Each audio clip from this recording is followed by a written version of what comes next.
Is there a movie or show that captures your abusers? It is so spot on that it feels like a camera crew has been following your abuser for years, studying their behavior, and now you see them on screen portrayed by a very skilled actor or actress. It does not happen often. I sometimes might see some traits here and there, but to see a portrayal that feels like a biopic is eerie. Turns out there are two shows that combined have captured a lot of the traits of my three main abusers. And the shows are The Bear and Adolescence. And this week on part one, even though I will be talking a little bit about both shows throughout the episode, my focus is going to be on Donna Berzatto, who is the mother in The Bear. And next week for part two, I will be diving in two characters from Adolescence that have captured other abusers of mine. Also, I want to talk about experiencing seeing the show and the reaction to the show as a survivor of abuse. Hi, I am Raysa, a survivor of narcissistic abuse, and I have complex post-traumatic stress disorder, and you are listening to Hello Trauma Brain, a podcast where I share my experiences living with complex PTSD. My hope is this podcast can help destigmatize mental illness and provide support to anyone diagnosed with C-PTSD who thinks they might have it or has a loved one with this diagnosis. Quick reminder, I am not a licensed psychologist or mental health care professional, and this podcast is not meant to replace nor substitute the care of psychologists, other mental or medical health care professionals. If you think you might have complex PTSD or any of the conditions or disorders mentioned in this podcast, please reach out to your primary care or mental health care provider. Any individuals or resources mentioned in this podcast are not sponsoring Hello Trauma Brain. This episode may reference trauma or abuse, and listener discretion is advised. Remember, you can always pause or skip this episode at any time. And now, let's get back to the episode.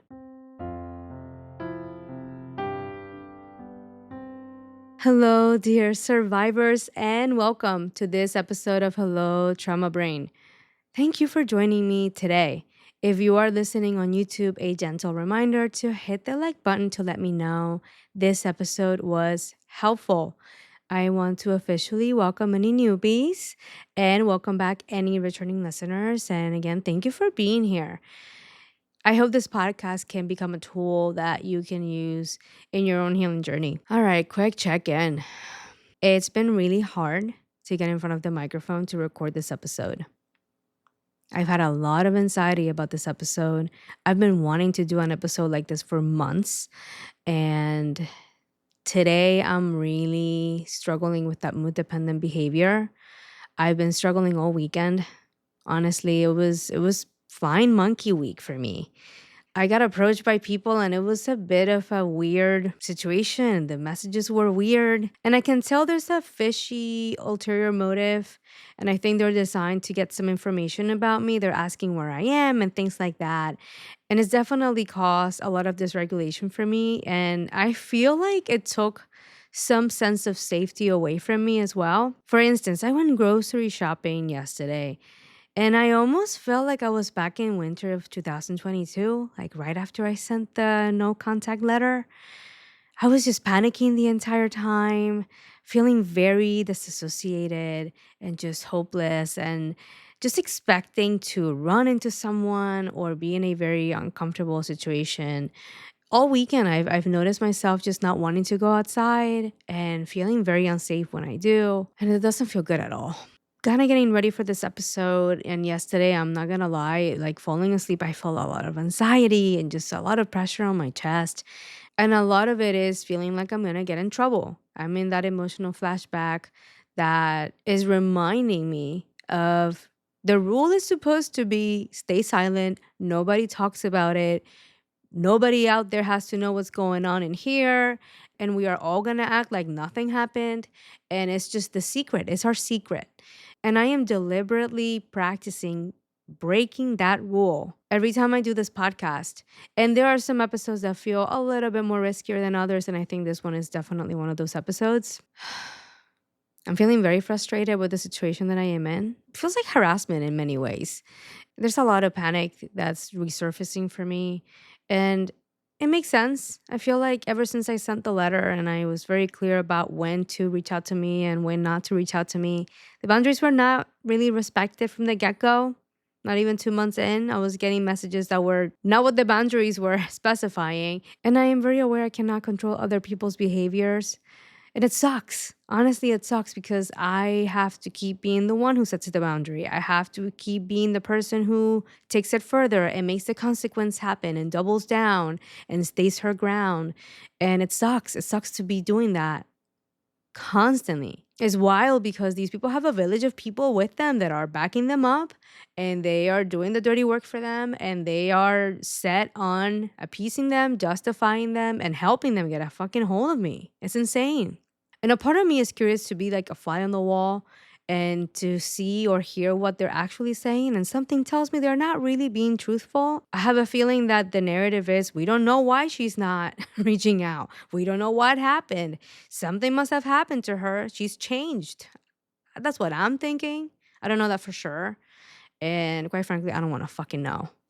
What I do know is that I was so fucking glad when the holiday season was over.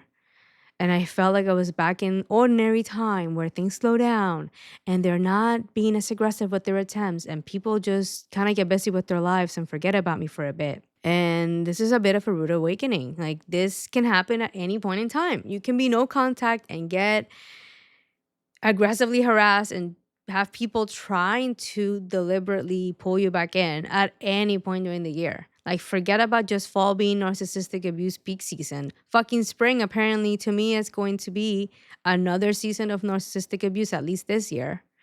And it sucks and I hate it and I don't feel safe. I don't feel safe right now. I'm trying really hard to still show up.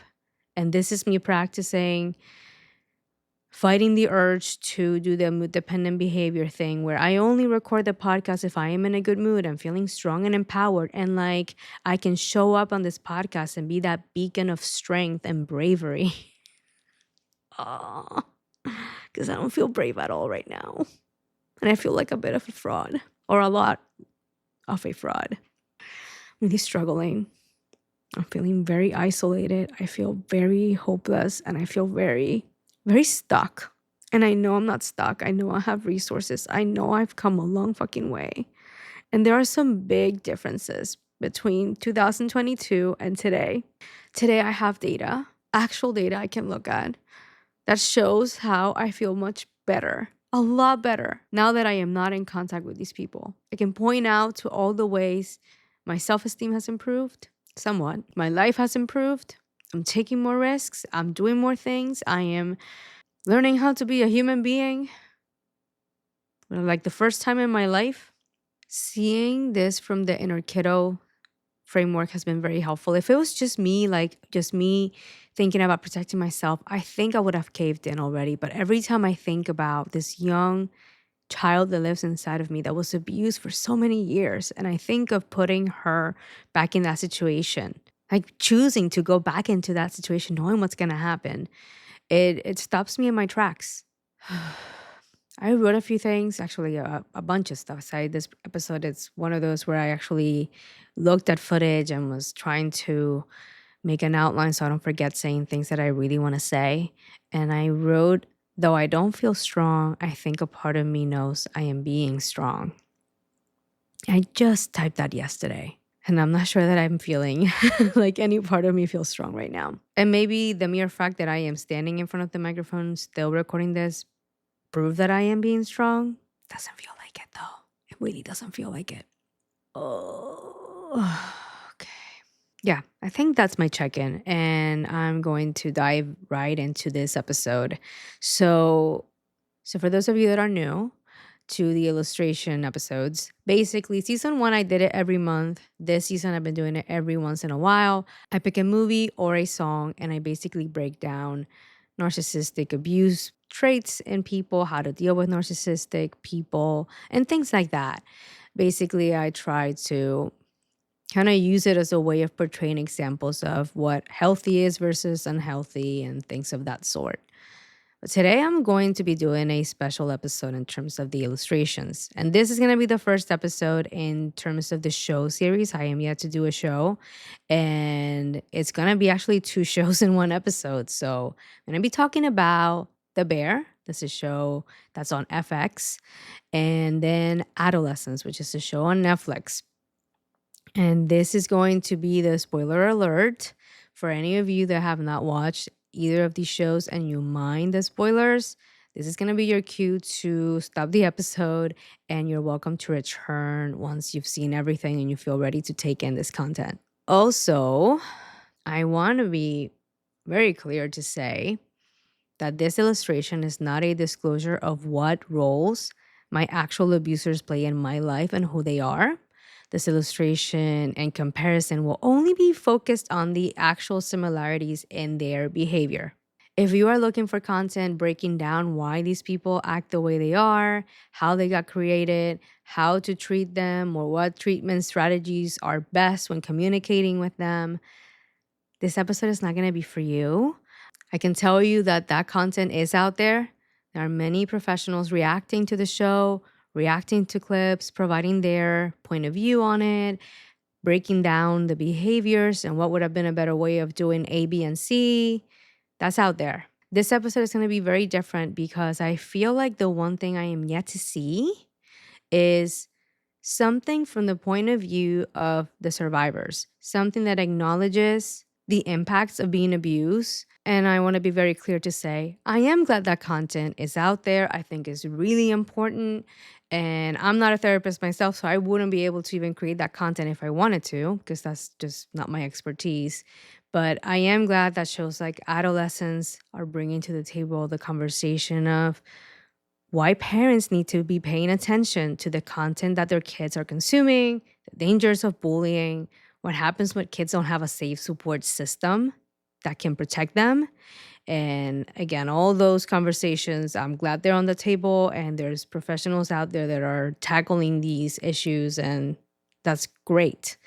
And I know when The Bear was airing, that also has brought a lot of conversation about complex trauma and intergenerational trauma patterns, and excellent conversations that we need to be having, that is for sure. Personally, I have been wanting to do the Bear episode with Donna Berzatto for a while.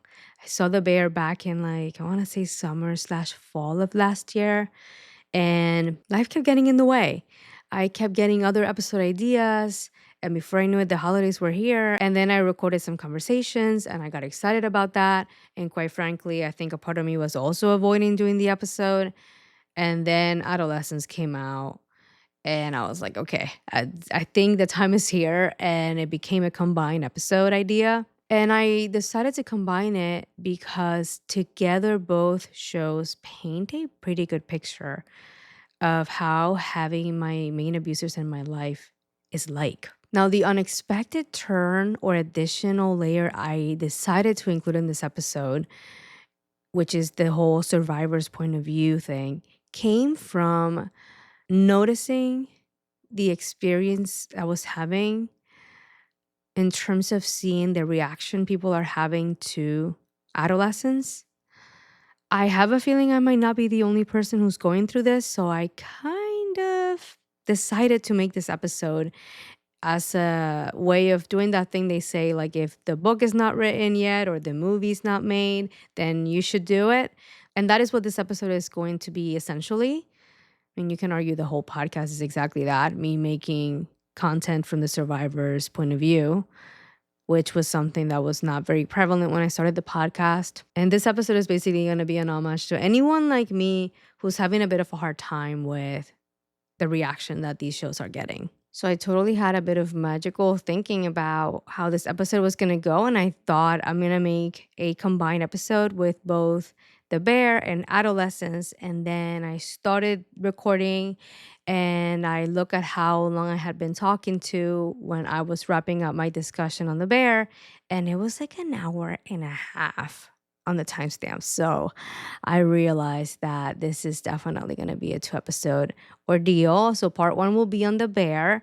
And then next week for part two, I will do the deep dive on adolescence. For whatever it's worth, once I edit the episode, it won't be an hour and a half long. But still, I'm expecting for this episode to be fairly long. And probably next week is going to be the same thing. So I want to start off by sharing, I guess, what my experience was in terms of experiencing the reactions to these shows. In terms of the bear, I feel like that was a lot more overt in terms of the abuse within the family system. And a lot of the content that I saw was pointing out these patterns of generational trauma. I saw a lot of the reactions months before I even touched the show. I had heard about the show, I knew it was winning awards, and reaction videos were coming out, and I was seeing the videos and not minding the spoilers, honestly. And then I saw the thing. And Adolescence was a bit of a hybrid. I started seeing some reactions, but I did watch it quickly enough that now a lot of the reactions are basically from a place of I've seen it too. And I feel like with the bear, I saw, I guess, equivalence of what this video is. Dr. Ramani Durvasula was one of the people that made reaction videos to the bear. And I felt seen and validated in terms of her pointing out that a lot of people were kind of enabling and justifying and excusing Donna's behavior. And Ramani was very eloquent to bring up that, yeah, this is abuse. This is abuse. This person doesn't only have alcoholism, there's more here, and they're being very, very abusive. I am yet to find something in terms of reactions to adolescents that do that for me. And let me elaborate a little bit on this and share what happened for me recently in terms of seeing the show and then seeing the reactions. I came across a few videos where therapists are breaking down the show and they're using their trauma-informed lens to give a lot of language and context in terms of why their behaviors are so accurate and what they would have done differently than the therapist that was in the show and things of the sort. And I kind of got a little bit caught up with it. I'm commenting on the things and I'm consuming the things and I'm watching them. And something happened mid video. One of those therapists reacts to adolescence type of content. Something that I need to be more careful is commenting before I finish the video. I get very excited, and if I am really jiving with a video, I start commenting like 10 minutes in, 15 minutes in. And then sometimes they might say something like 40 minutes in, then I'm like, oh, I don't know about that. And I get shamed that I commented on the video. And then I don't want to take it down. And I kind of just, yeah, I kind of go through a shame spiral with that. And that happened with this particular video that I'm talking about. I commented on the video, and then actually the person who posted the video commented to me, and they were very validating in terms of what they said to me at first, because I think I made a comment about how accurate their breakdown was. I want to say I made a reference to how painful it was to walk away from these people, and the therapist actually validated that part and was rooting for me in terms of, yeah, you need to do what you need to do to protect yourself. But they added something at the end that did not sit very well for me. And it was something along the lines of saying, I do hope that they find healing though. And I felt it in my chest. Felt like a little ping, like somebody took a needle and poked at my chest. And I felt a lot of shame. I know I was dysregulated and I know I was acting from a shame spiral place because I very quickly responded to the message saying, yeah, of course I want them to heal. And I started just kind of getting caught up in that narrative of feeling bad for the abusers and wishing them so well and accepting that they have pain, or I don't know, whatever I wrote. Honestly, I forget what I wrote and I kind of don't want to go back to look at it. And then I sat with that for a few days. It took me days to figure out what was going on, but I was like, that did not feel good. And why didn't it feel good? And I should be on board with wanting them to heal. And I think I meant that. But why didn't I started with that? And why didn't I put that on my message at first? And something didn't feel authentic about my reply to the message. And then it hit me.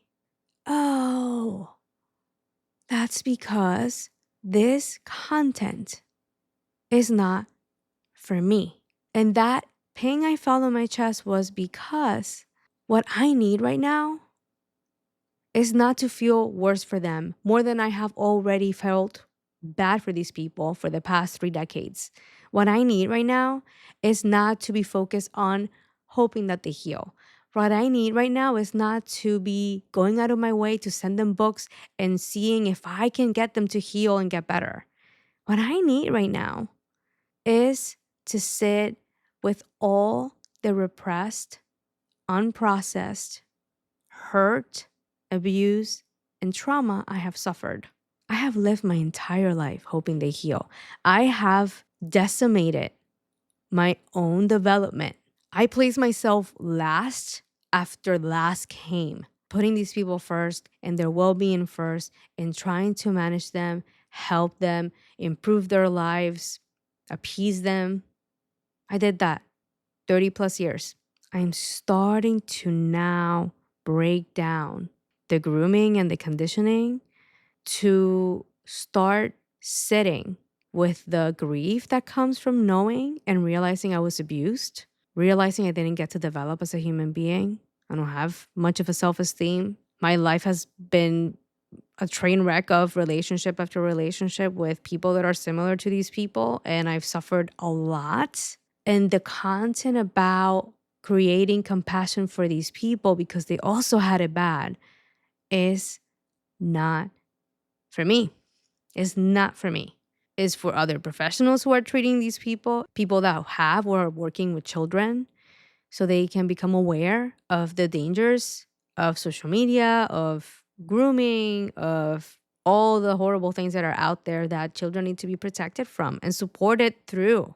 This content is for other people, not for someone who has literally been feeling bad for her abusers for 30 plus years to the point that she developed complex PTSD.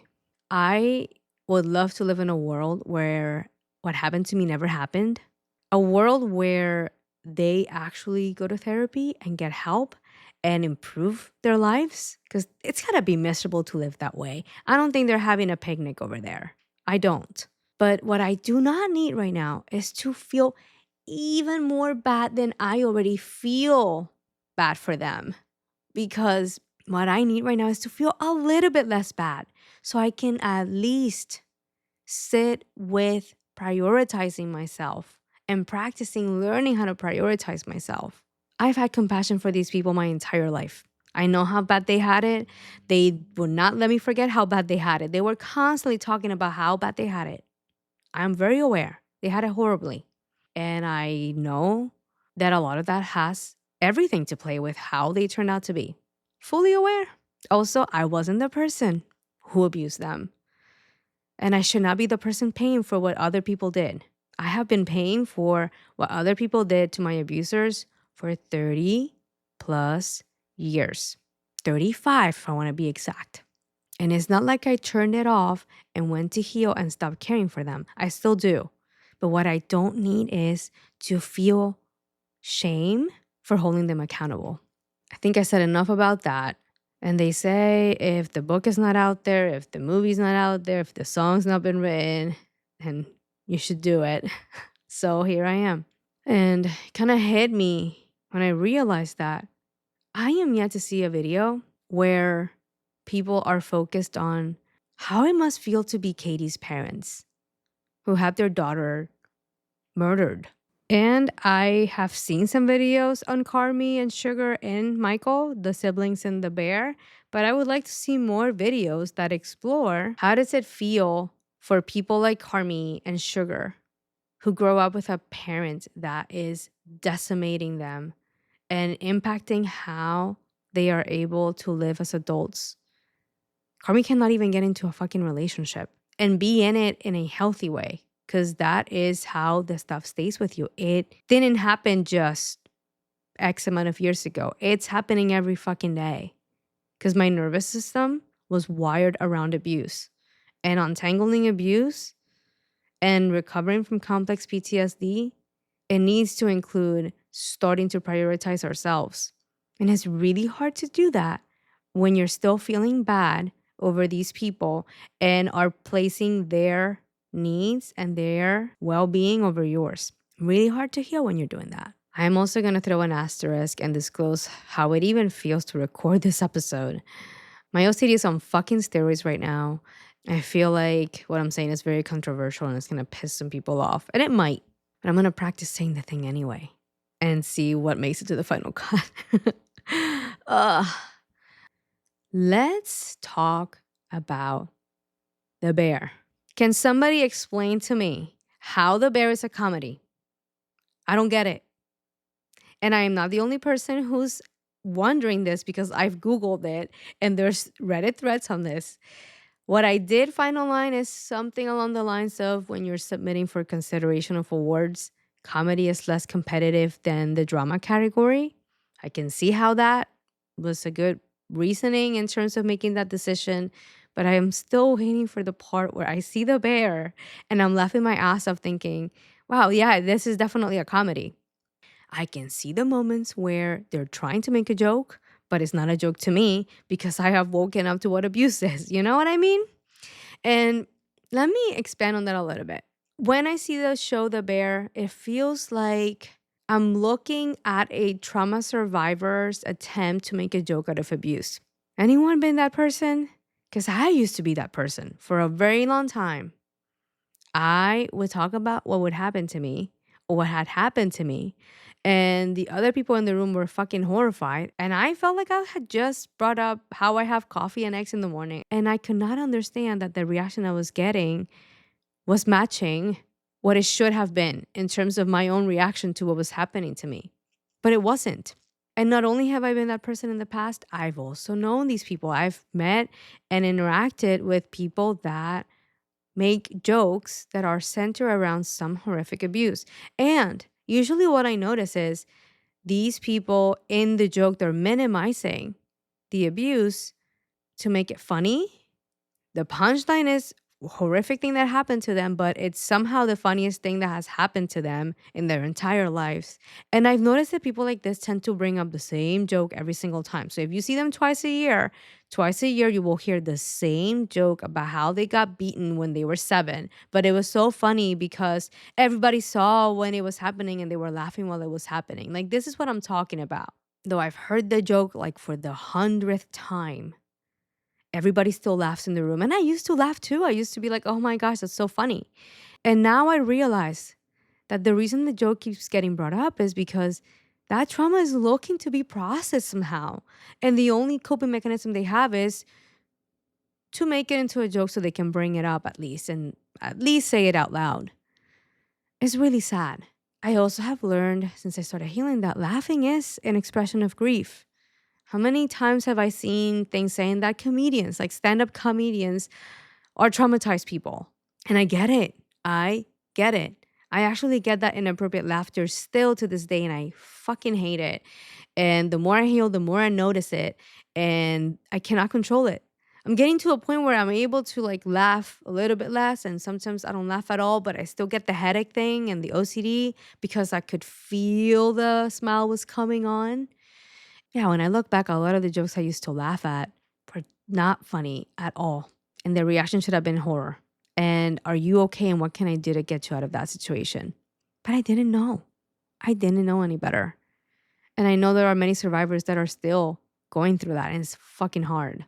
That's how the Bear feels like. It feels like the people who are making it have not quite realized how abusive this is. And they actually think this is still funny. And they're just making this show thinking this is hilarious. If you're a trauma survivor who hasn't woken up to it, I guess you will be laughing at this stuff, but not somebody like me who's a bit more aware now. I knew going into watching The Bear that season 2, episode 6, Fishes, was going to be the episode that would trigger me. And I knew the episode was actually in season 2. I didn't know when it was coming on season 2. But I can tell you this. When the episode started, I knew right away. And part of the giveaway is there's someone who's passed, who's died in the show. The episode starts with that person still being alive. So that's how you kind of know, okay, this is going to be the thing. And basically the episode is a family dinner. They're doing the fishes tradition. And the whole thing with the fishes is I want to say an Italian tradition. And there's basically fishes made in all these different ways. It's a very time-consuming meal from what it looks like. And I remember when I realized the episode had arrived, I actually had to switch it and go somewhere else and watch something else. And I did not come back to The Bear for a few days, maybe a few weeks, because I could tell at the time I was not gonna be able to tolerate it very well. So I waited till I was a little bit more stable and resourced, and I jumped in. And let me tell you, by the end, as well resourced as I was, oh, that was a rough watch. Very triggering watch. I was fucking horrified by the end of it. I definitely made the right call holding off when I did. I knew I would see narcissistic personality style traits. I knew it. I knew the mom was going to be the main trigger. But let me tell you, the fucking delivery, it hit me harder than a fucking wave. There's so many similarities between Donna Berzatto and my real life Donna. I noticed they both smoke. And I think in terms of Donna in the show, that's smoking is a way of regulating herself. And in case I need to remind anyone, I am not a actual licensed therapist, so I cannot diagnose anybody. But what I will say is this. A lot of the behavioral traits I see in Donna during the show kind of go along with having untreated and undiagnosed borderline personality disorder. There's an inability to regulate emotions. There's very drastic mood swings. The abandonment wound is real. Like when she perceives that she's getting abandoned, she's fucking scary. So the Dawn in my life is a smoker, and a story I would constantly hear was how she quit smoking. And it happened because a doctor yelled at her because she kept bringing her children over to the doctor's office sick as hell. And the doctor was like, you need to stop smoking. Like, the issue is not the antibiotics. The issue is not that the treatment is not working. The issue is that you keep smoking. You need to stop. This is impacting the kids. And she would wear that like a flag of honor. Like, and that is why I made the really hard decision of quitting. And I did it for the kids. And she would wear this as a fucking badge of honor for years and years to come. My real life Donna did go back to smoking years later. Honestly, looking back, I'm not sure she actually quit for as long as she says she did. She might have. But I wouldn't be shocked, honestly, if I was to find out she never quit. But for whatever it's worth, we'll take my Donna's word and say she did quit for like 15 years or something like that. And the reason my Donna went back to smoking was because she was very upset that I was dating someone she did not like. Donna was upset because the person I was dating, not only did he not have like a fabulous career with all the money and the accolades, but what really, really got her was that they were darker skinned than me. And Donna would insist that I was ruining the race by dating this person. She was gonna quit smoking when I left him. And even though I did break up with the guy eventually, she kept smoking because it was never about me dating someone she didn't like. And this goes to show you what I've been dealing with.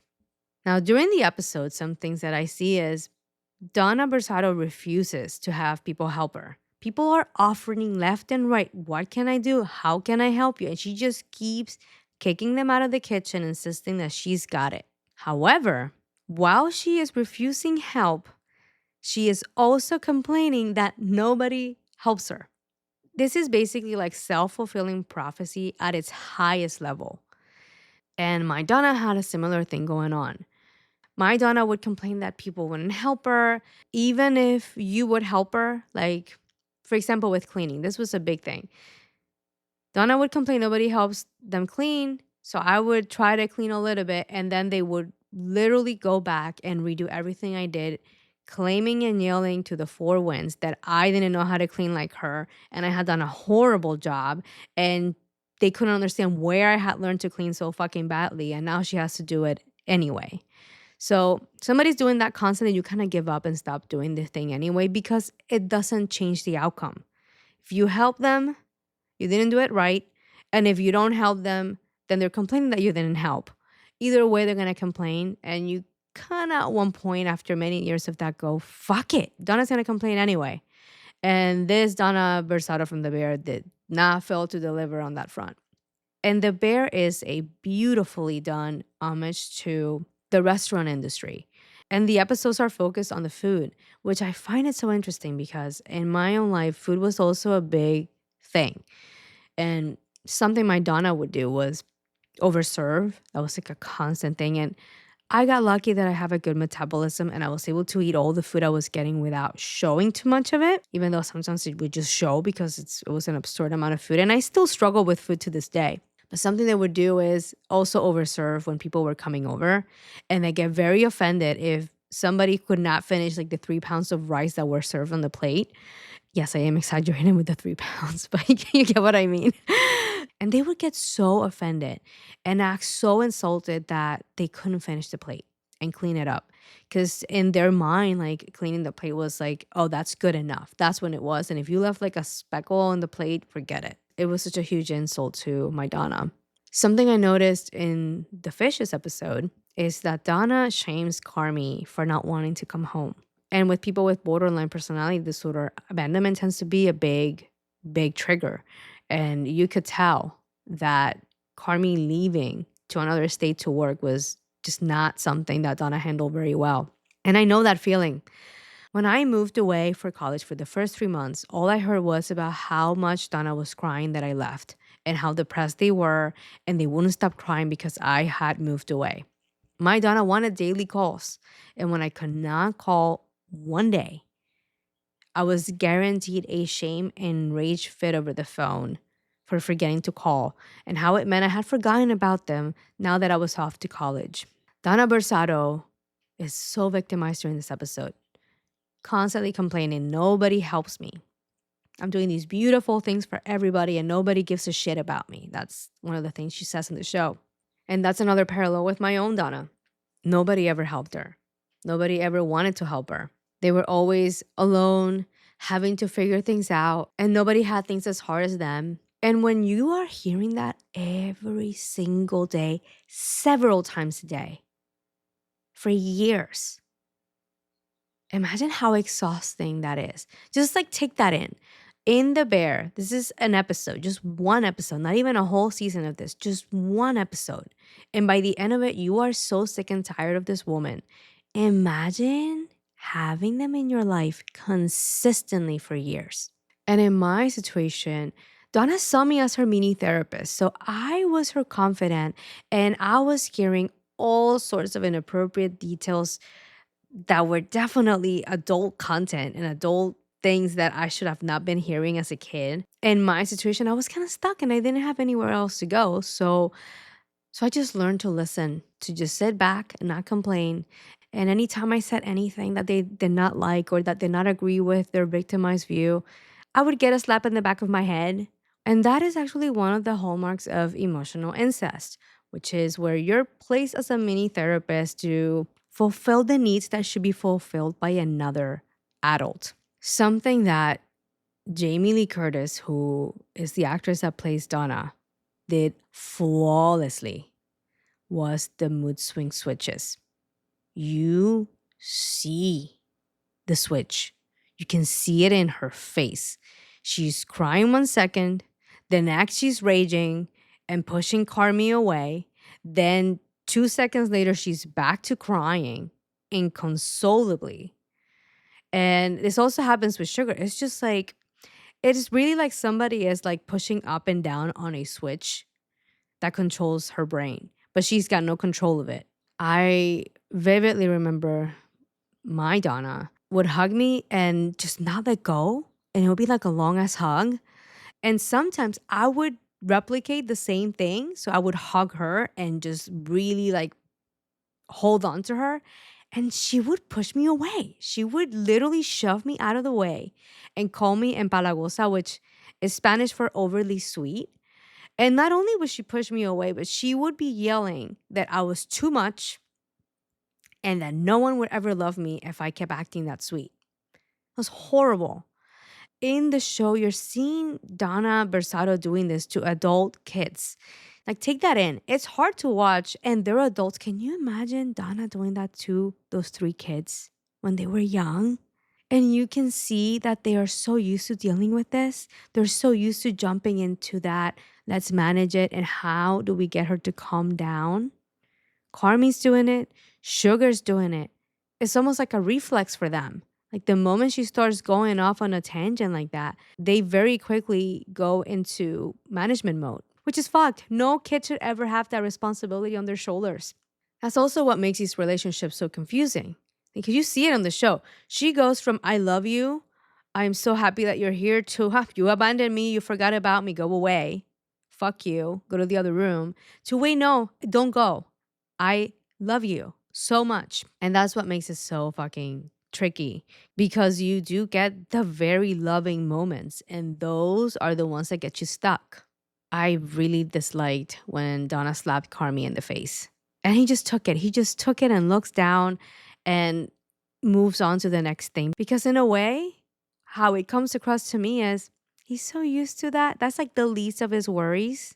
But in reality, it's so fucked. It's so fucked up. My Donna was very skilled in terms of slapping me in a way that it wouldn't leave a bruise or any marks or something that would be noticed by other adults. And also, they were so good at pointing out that other people hit way harder than her, and that's like nothing compared to what she experienced, is how you basically groom a child to accept being physically abused and not complain about it. And I can see it in Carmi's face. I actually remember one of the last conversations I had with my Donna. And at this point, I want to say I might have been started with my healing journey a little bit. I had not realized that Donna was an abuser at the time, though. And I remember that they were saying something to me along the lines of like, I want you to know that I don't care if you're 60 years old. If I have to slap you across the face, I will. And I responded, wow, I would never in a million years slap you in the face like that. And I don't think it's okay for you to think that you can do that to me. And they very quickly went into, oh, you can't take a joke, huh? You cannot take a joke. I guess nobody can talk to you. I can't talk to you. Look how you take my joke. And now looking back and seeing things more clearly, I remember being very confused and feeling like something was wrong with me, and I guess I can't take a joke. But now that I know a little bit better, I can finally see that was fucking gaslighting 101. Back to the episode. Fishes feels like a pressure cooker episode. I heard this term for the first time when I was watching a behind the scenes on the show Beef, and they were describing the second to last episode as a pressure cooker episode. And ever since I heard that, I've kind of remembered that concept, and I now notice it in shows all the time. Have you noticed on shows that the second to last episode tends to be that episode that is just wild and all hell breaks loose and all the crazy shit happens then? And then the finale is like still about wrapping things up or setting things up for the next season, but it tends to feel not as intense as the second to last episode. And I think that's done intentionally. I think the second to last episode tends to be that pressure cooker episode that sets up things for the finale. Now, in The Bear, I don't think that was the second to last episode, but that episode for sure was a pressure cooker from the start. Everything is just building up for the big fucking finale. And I won't give that spoiler away in this episode, but if you watch the episode, you will know. There's so many moments where shit is hitting the fan. But I'll put it this way, you'll think you already saw the big release, and right when you think that you saw it, something even crazier happens right after. And that's that episode in a nutshell. Something that I found interesting during the dinner table scene was that somebody goes, guys, you're scaring the normals. I thought it was so interesting because I feel like deep down, a part of me knew something was never quite right. And a part of me also told myself that that's just how everybody is. But I think deep down, I knew. And I feel like a lot of us kind of knew, but we're just not able to really get in touch with that until it's safe to do so. I got through the dinner episode, kept watching The Bear. Here's what I did not know. I did not know that Donna Berzatto returns in season 3. And I don't know that I've seen an episode on this, but let me tell you, there's something about knowing it's coming and not knowing it's coming. And I was ready for the dinner episode. I knew Fishes was going to be a trigger fest, and it sure fucking was. What I did not know was that in season 3, there's an episode called Ice Ships where Donna Berzatto comes right fucking back. And at this point, this is the moment where the daughter, Sugar, is about to give birth. She goes into labor unexpectedly. Her husband is out traveling. Nobody's fucking answering the phone because they're so busy with the restaurant. All the calls are going straight to voicemail. And this girl is about to give birth in her car and has to drive herself to the hospital.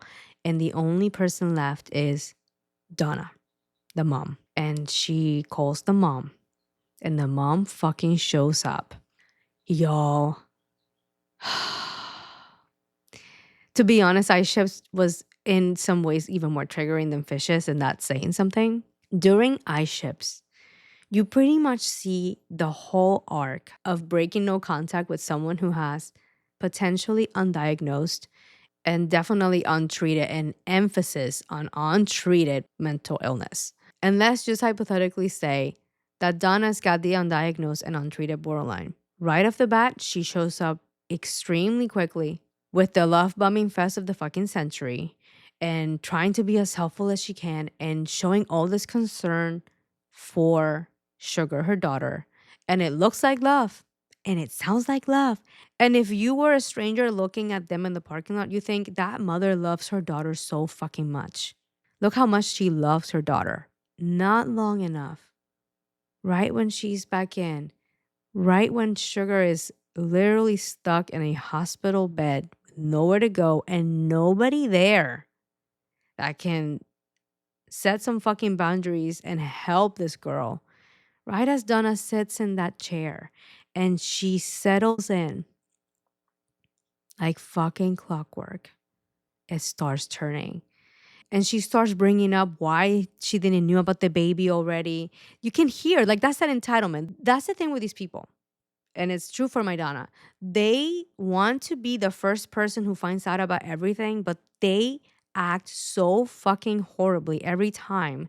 And then they get upset that they're not the person everybody's confiding in and wonder to themselves why anybody won't fucking confide in them without being able to realize that they are the actual reason that people keep pushing them away. I'll spare you the details on the episode, but it's basically a fucking fest of her being there for the daughter, but then being pissed at the daughter and letting her know that she's pissed and then making things about her. And when she had to give birth, oh man. One thing I will give to Sugar is that she was able to confront her mother in that hospital room. Very fucking brave.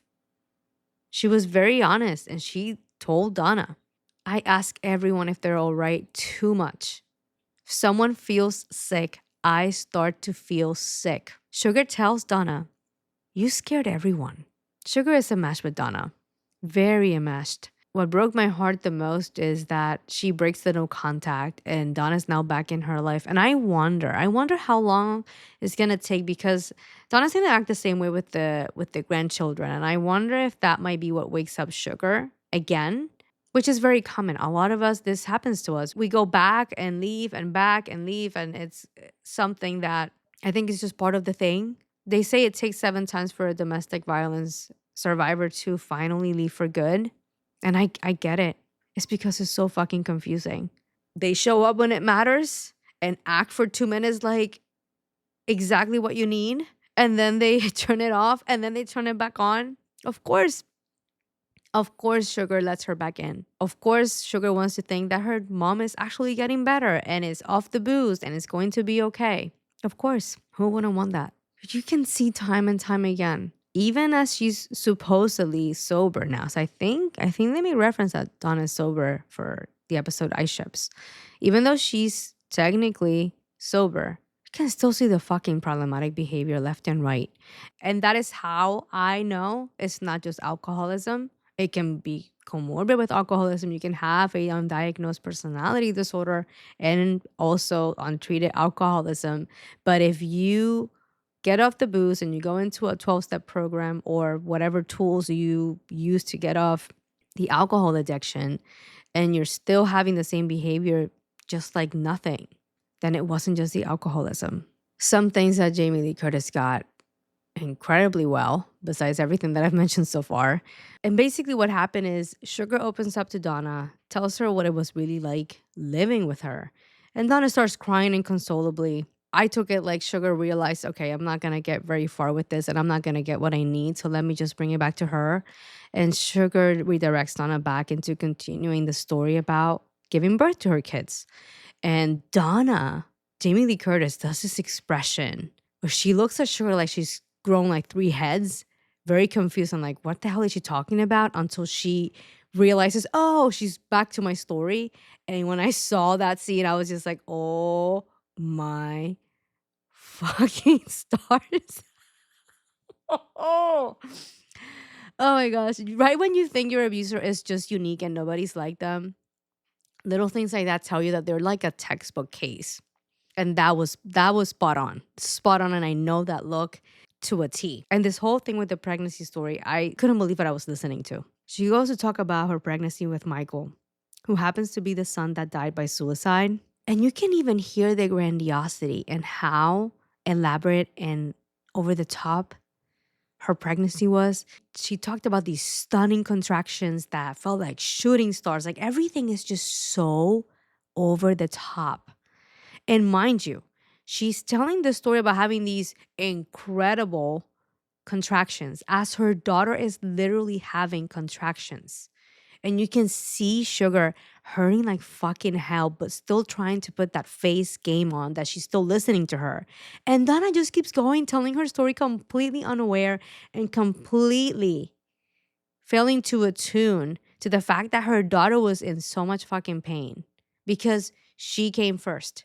And her stunning pain was the focus of the whole thing. Well, as fucked as that was to even see, what came out of Donna's mouth right after was what really got me, which was she started talking about baby Michael basically not wanting to let go. Like she makes a reference to like, he just didn't want to get out of there. He just wanted to stay in my womb. Y'all, when I fucking heard that, I threw my remote across the couch. No lie. I couldn't believe it. I was like, are you fucking kidding me? My Donna talks about her firstborn's birth in the same fucking way. The baby did not want to let go. Nurses had to climb on them and push down because the baby was apparently going the other way. So the baby was trying to climb up to her chest instead of getting out. And that was the moment she knew that they were going to be best friends forever and that baby and her were always going to be one. Mm. Mm.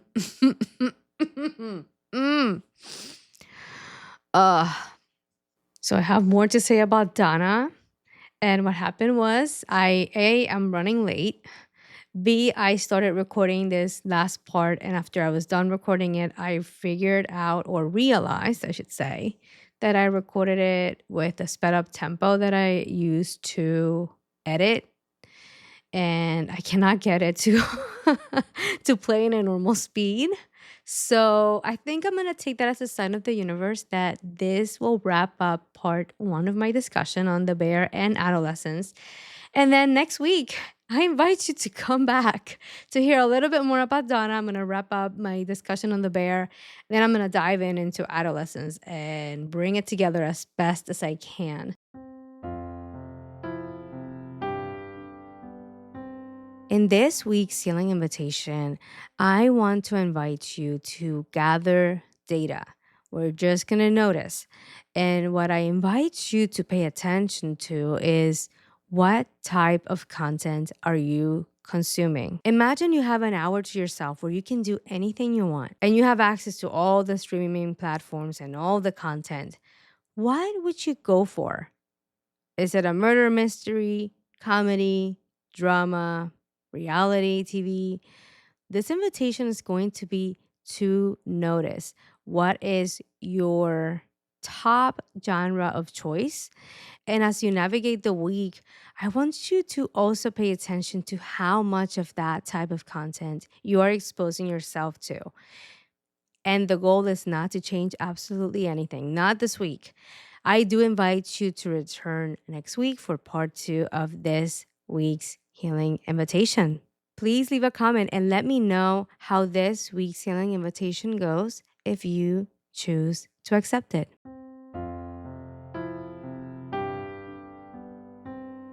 Before we wrap up this episode, all music and production is courtesy of yours truly.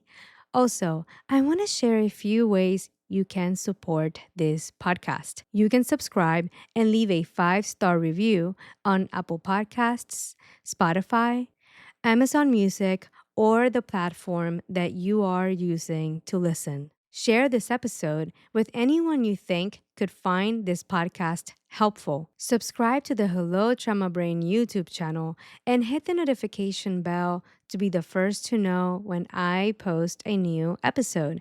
And you can make a donation via PayPal. I want to thank you in advance for your support.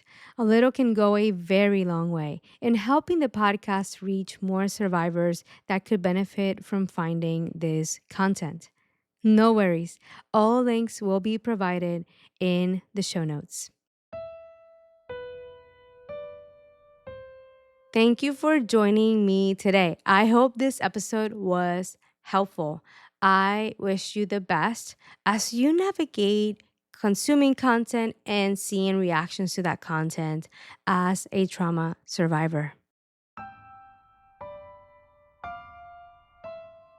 It is time for our farewell affirmations. I invite you to repeat after me. I welcome the belief that I am enough.